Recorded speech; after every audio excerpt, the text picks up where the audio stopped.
I'm assuming you fought in the army? Well, I did. I didn't fight. I'm not a fighter. I was a stretcher bearer and ambulance driver. And I was not in the American Army. I was in a volunteer group called the American Field Service, and we fought with the British 8th Army. I was in a volunteer group called the American Field Service, and we fought with the British 8th Army. Initially in North Africa, and then in Italy, and finally in Germany. Wow. So, what was it like fighting in North Africa? In North Africa? It was great. I mean, if you're going to fight a war, the best place in the world is the Libyan desert. Because there's nothing there to hurt. There's no villages, cities, no artwork to be destroyed. Just vast, hundreds and hundreds of miles of flat desert. And you could just travel anywhere you wanted. No roads. There's only one road, one major road that ran along the coast, and the rest just flat. You want to go someplace, you just drive.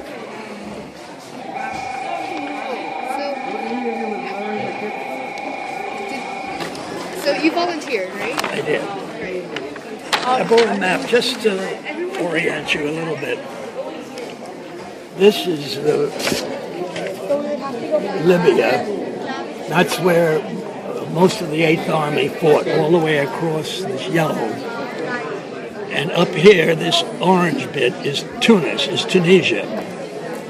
Now the British were trying to protect, the Germans were trying to drive the British out of Egypt so they could get the oil in what we then called Arabia. It's now Saudi Arabia. But the Germans needed that oil. The British were trying to prevent it. The Germans in 1942 had driven the British back almost to Cairo in Egypt. They were about 40 miles outside of Cairo. Then finally we began to move the Germans back. At the same time, in October of 1942, General Montgomery began his offensive at a place called El Alamein in the North African desert. About a month later,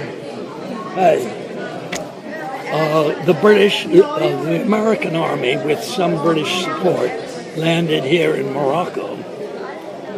And they drove this direction, and the British were coming this way. And what we hoped to do was capture the Germans and drive them out through Tunisia, which we did. And finally, the German army surrendered in Tunis. The entire Africa Corps gave up. They couldn't get away, and we had them penned in. So, what was it like being a stretcher bearer and an ambulance driver? Well, it was stressful. It was hard work. We were right in the front lines. If a man was shot, wounded, the first person to get to him would be a medic. Now, we were not medics. We were stretcher bearers. We did wear an armband with a Red Cross on it. And we were not armed.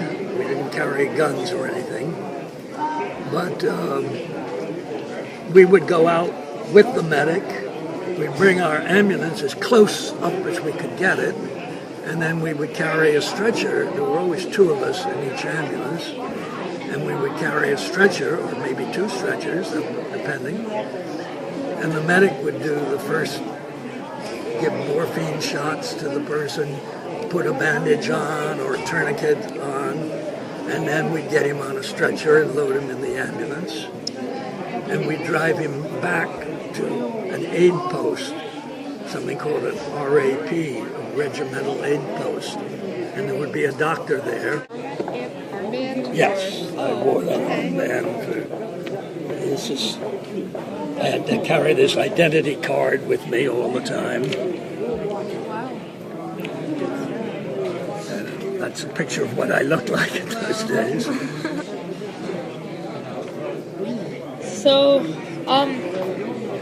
It's in the underground. He had to stay in the resistance, hidden. But now he could come out in the open, and he had his uniform on, and he greeted us. And all the townspeople wanted to have a big celebratory dinner for us. And they all brought out food they'd been hoarding just for this day. Beginning of the war. So that champagne had been there since 1939, aging.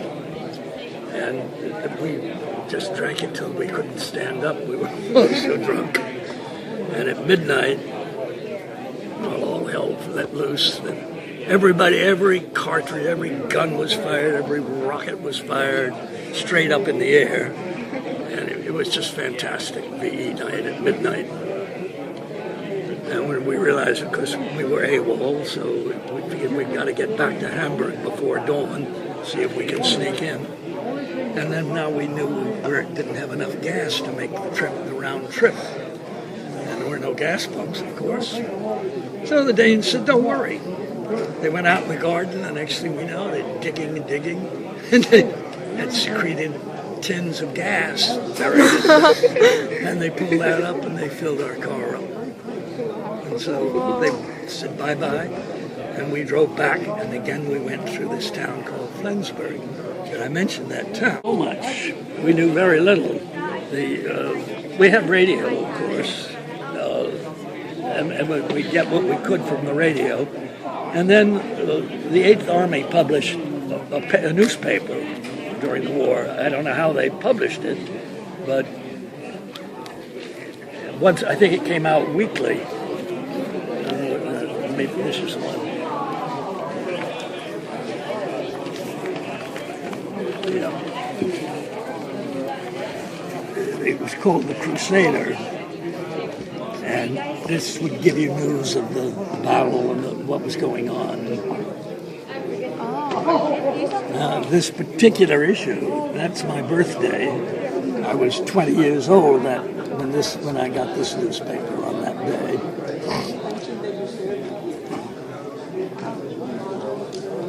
So it has the war news in it, but it also had news of things going on, sporting events in England and stuff like that, so that the guys could keep track of it.